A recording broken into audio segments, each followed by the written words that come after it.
My name is Shell Morton, and I'm coming to you from Apple Valley, California, where I live. Yermo is where I landed when I was a kid, and basically that's out in the middle of the sticks and horny toes like everything else. Um, hey, check it out. I live in Apple Valley now, the home of the men of Dead Man's Point. Now, how do I know these men? Through reading their archaic writing. Okay, whether you believe me or not, there's a good story behind it.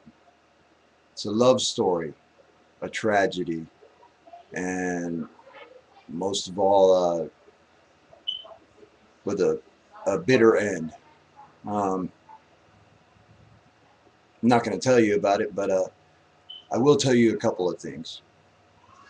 The U symbol in men like this, the U symbol represents the carrying of the flame back to the people.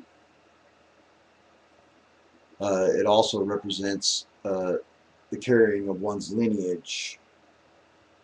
Made up in the rock art, the U symbol is always done up in smoke, and the smoke that comes down is always made up in a warrior, and he's always donning a headdress. They all don headdresses of a predator, the top predators of the region, actually. But that U symbol is the call sign for the youngster, basically, of the lineage, um, the mountain lion chief lineage. Now, uh, how do I profess this? Well, I've been studying this for the past 3 years. I mean, it's been no small feat to get past all the defeatists and the haters, and I don't know what it is that basically brought me to all this. I can tell you 4 years ago, I started carving.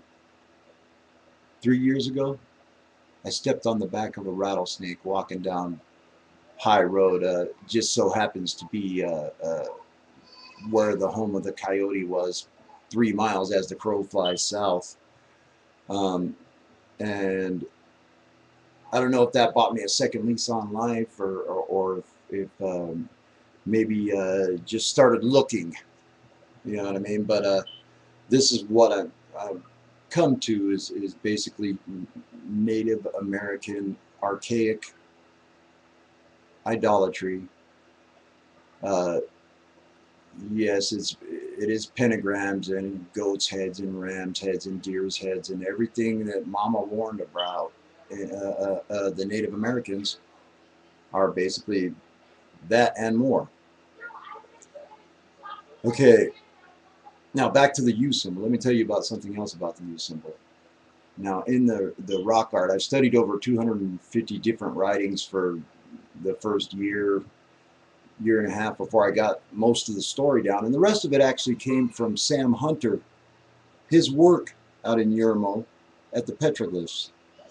So, the, what I'm telling you is that yes, I can come out with what it's supposed to look like. I can come out with what it turns out like, and I can tell you that it all has to do with the same story. What's on the petroglyphs and in the rock art and in the other mediums that I found, uh, the story remains the same. Now, from the very first piece I found, okay, I went back and I traced it, and I found that the story was still the same. The same story on that rock as the latest rock I had had. So, um, you know, I don't know. It's a bunch of stick figures and pictures. It's rock art, not rocket science. You know, uh, I don't know. I started looking. You know, maybe when Mom told me to get out when I was 18 years old, and I went down to the college and I signed up for classes there, but I scored 88% higher than the college in reading comprehension. Maybe this is my thing. I don't know. But archaic writing, yes, I've read it, and uh, I'm gonna live it till the day I die. Shell Morton, YouTube. Fractal Geometry 101.